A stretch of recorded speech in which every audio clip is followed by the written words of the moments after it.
All right, James Pratt here again. I got my 20 questions with my good friend, Cary Garrison. Cary, you've been a photographer a really long time. About 45 years. Yes, a long time, longer than I have been. And so I gave Cary a look at the questions. So we're going to ask you these questions, Cary. Yes, So sir. we're interested in hearing about you. So how did you first discover your passion for photography and what made you stick with it?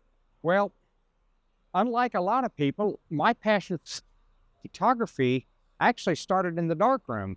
I was on the yearbook staff back in high school, and once I saw that image come through in that developer and slowly create an image, kind of got hooked then. That's pretty magical. That's really It cool. really is. And if Still is you've never today. seen it, the old-fashioned way we used to do things, it's really amazing to watch that come in and then learn what we did for Photoshop back then was just dodge and burn with different instruments.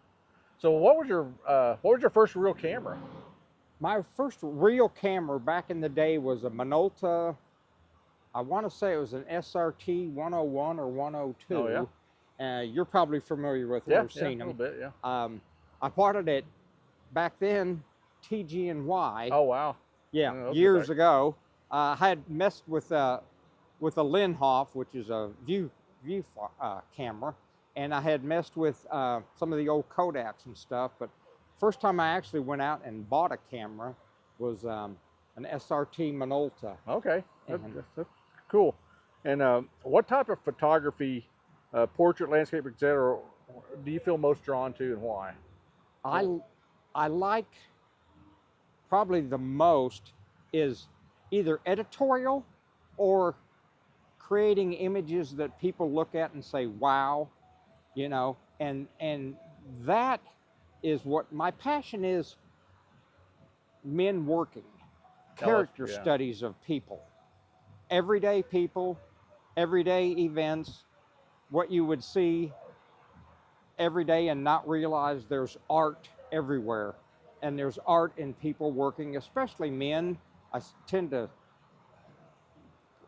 I don't know, lean toward men because I understand what they're doing. And I think that's one of the most artistic things we can do is do character studies of men. Yeah, that's cool. I like character.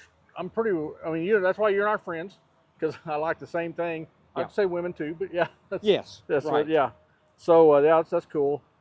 Is there a subject or theme you find yourself photographing over and over? And it's kind of the same question, maybe. Yeah, it is. It kind of goes back. I have got about 45 images on men working. I'm someday maybe going to do a book, and it's going to be titled just Men at Work. Yeah, cool. And so yeah, I just gravitate toward that because again, there's so much excitement in just what people do for the everyday grind. Especially craftsmen. Yeah, it's really cool. Yeah.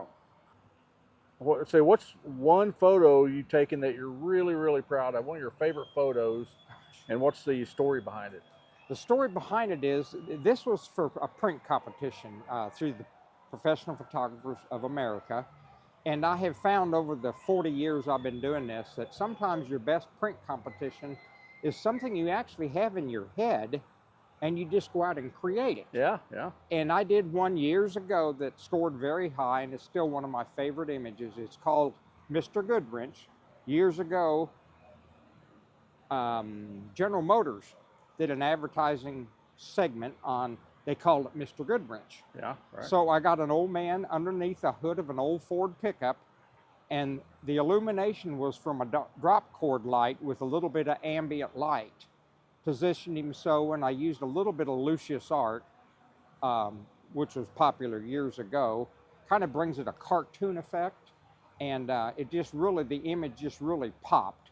A blue shirt, an orange drop light, and kind of a darkish blue background. So That's the cool. colors blended well together. Yeah, that's cool. I kind of do the same. It's really some of my favorite images is when you think of it in your head and you go out and create it. Yeah, Create I like it. that. Yeah, It's in your mind. I even had the title before I went out and shot it. Yeah, that's cool. So how do you decide that what makes a moment worth photographing? What makes you get out your camera and actually go do something other than getting paid?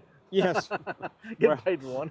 that's the biggest incentive. But you know, anytime you can capture something that is unusual or beautiful or even ugly, as long as it pulls your heartstrings Yeah. or gets your attention or gives you impact when you look at that image, you think, wow, that's not everyday stuff. Yeah. That kind of inspires me to do that type work. Yeah, I did. I'm the same way. If I mean, trying to take everyday things and find the really cool stuff in it. Yeah, Exactly right. that's fun. Exactly That right. fires me up. Uh, do you prefer shooting in natural light, artificial light, a mix? I mean, do you have any preference, or you I just work? prefer mixed. I want to be, I love natural light, but I like to be able to model it, control it, shape it to give me the final results I want. I went through a spell a while ago, because that's a really good question, that I didn't do any print competition images unless it was an artificial light source, such as a lantern, a bonfire, anything that illuminates light is something Light you can source. photograph. Yeah. You know, cameras just read light. So if you can get light of any source, that's kind of what I gravitate toward. Just a regular flash in studio does not excite me too much. If you're going on a week-long backpacking trip and you got to carry your camera and all your stuff with you, what camera and lens do you take with you? I would take the 85 1.2 or 1.4 On what lens. On what camera? Well, this For is the a one you have? Z6, but it's a Nikon. Yeah. Even the digital 800, 850, 750s, 810s, they're great, but I would carry just one lens. It'd be the 85. Okay.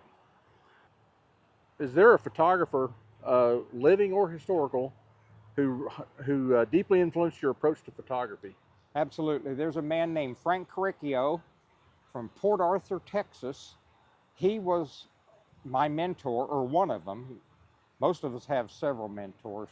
But that guy understood light, and he understood ratios. He understood how light affects the camera and the mixture of everything. He was the most technical person I've ever met.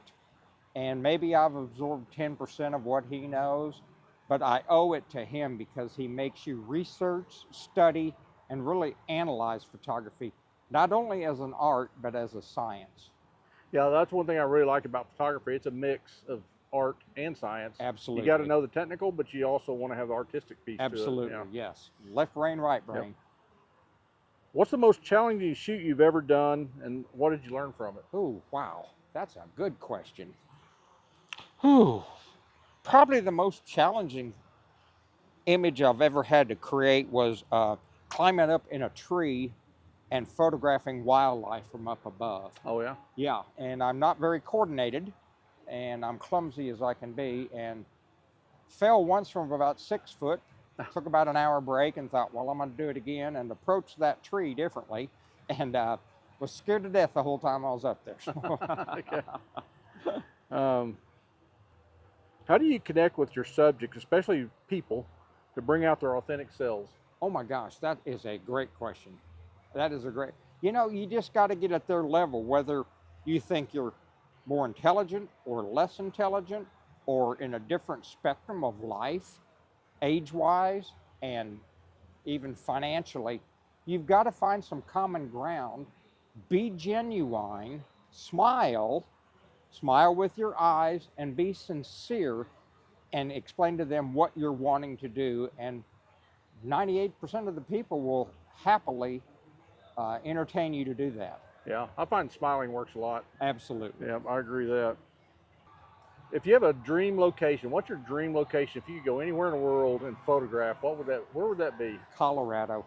Yeah. I mean, golly, even a fair photographer like myself can get some beautiful images, as long as you know the exposure and composition, and if it's color harmony, if it's black and white, getting details in all the 10 zones. So Colorado is just so beautiful. There is art everywhere, but it's extra heavy duty in Colorado. It's easy to find a good photo. Exactly right. I had an editor tell me years ago, he's chomping on a cigar and he goes, "You want to take better pictures? Stand in front of better subjects." Oh, I've never told any of my clients that, but Yes. but I've thought it. Yeah. Do you prefer color, black and white? Does it matter? You don't care? It depends on the subject. I love color, the vibrant colors, color harmony, as I mentioned before. But black and white is just kind of an art in itself. Yeah. Um, you know, at my studio, people would come in and we used to have a clothing consultation on what they should wear and what they should avoid. And 90% of the people did. But when they didn't adjust their colors and have some type of harmony through it, we turned it into black and white. So black and white has its place Yeah. as well as color. If I was coming to your studio and you asked me to get harmony in my colors, I couldn't do it because I don't know what harmony. My wife would have to dress me. Just look at the color wheel. There you go. So what do you do when you are stuck creatively? How do you find inspiration? How do you get yourself out of your chair and go take photos? For me, and we all get stuck in ruts because we have clients come in the studio, they want family portraits. You know, we can pose them kind of the way we want, but it's easy to get in a rut. So what I've found to get out of that rut is go photograph something that's extremely difficult. Photograph something that's always a challenge to you, and you'll sometimes see new ways to approach that dilemma you have on producing the photo that you want. Yeah. So finding something extremely hard to difficult works for me. Cool. So how much does editing of the photo play a role in your photography? Do you do a lot of editing? Do you do a little bit? Do you do no editing? What's... You know, I was told by somebody years ago that, that photographers are not in the reality business. We're in the fantasy business. We make people look better than they do, but we try to do it where it's not obvious. It's just a little touch up here and there is our normal rule of thumb, but we do have some people that after they look at what we've done, they say, I want more or I want less. Men will say sometimes I want less. I've earned these wrinkles and these dark spots on my face. I want them. And the women will say, no, I want to look about 25 years younger and 25 pounds lighter. So it depends on the subject, but we give them kind of a general image and then let them critique what we've done. So more today than ever, it's so easy to do it. I remember we used to have to take dyes and mark on negatives to do any retouching. You know, thank the good Lord for evolution and technology, because now we can almost do anything. Yeah, it's in quick and Photoshop. easy. Yeah, that's true. Yeah. So if you could go back in the golden age of photography, I'm talking about from today backwards, what would you consider the golden age and when would it be? I would say before digital hit, when film was at its peak, probably 1998 to 2000, before digital was really popular. There's something about film photography, film negatives, film prints that just kind of set it aside. An analogy I use is people say, God, aren't these CDs great? They're great, but put it on vinyl and listen to the warmth of it. Yeah. So, you know, there's two ways of looking at it. It's easier now, but I think the peak was when we carried big medium format cameras and we could do things that most people couldn't do. Yeah. What camera would you want to be buried with? I'd want to be buried with a Hasselblad, probably not the ELM, but probably the CX, 203 CX, to me was the ideal camera. I think it's the best optics that you'll get with Hasselblad, and I think, you know, it's the top of your game when you shoot Hasselblad. Yeah. It's not as popular as it used to be, but still, to me, that is the dream camera. I might have to come in the middle of the night and dig you up and get it from you. Well, I got to tell you guys something.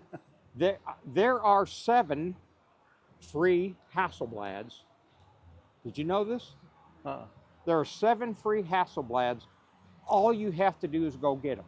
Go find them. Oh, they're on the moon. They're on the moon. There you go. They left their Hasselblads on the moon for weight, and they say if anyone can get to them, they're yours. That's cool. A little treasure hunt there.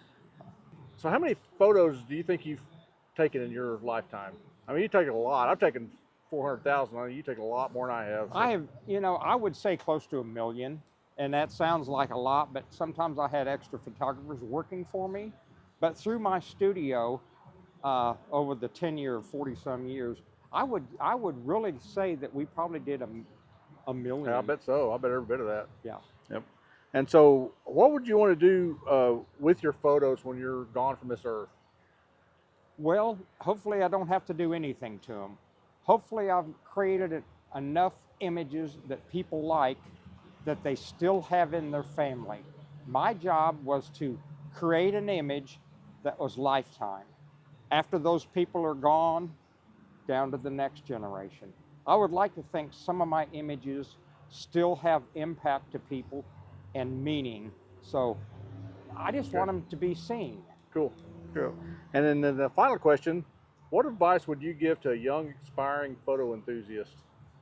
I would say, like Pablo Picasso said, learn your craft as a professional, then break the rules as an artist. So learn, if there is rules of photography, learn this technical stuff, and then branch out on your own and do things that are more unique to you, that kind of put your name on them. And you'll find that the more you shoot, you'll find this really grabs me. This is unique and it says me. So I think that's where we're at. That's a great answer. Thank Well, you. thanks, Cary. Well, there you go. That's with 20 questions with Cary, and I appreciate it. Thank you, sir. All right.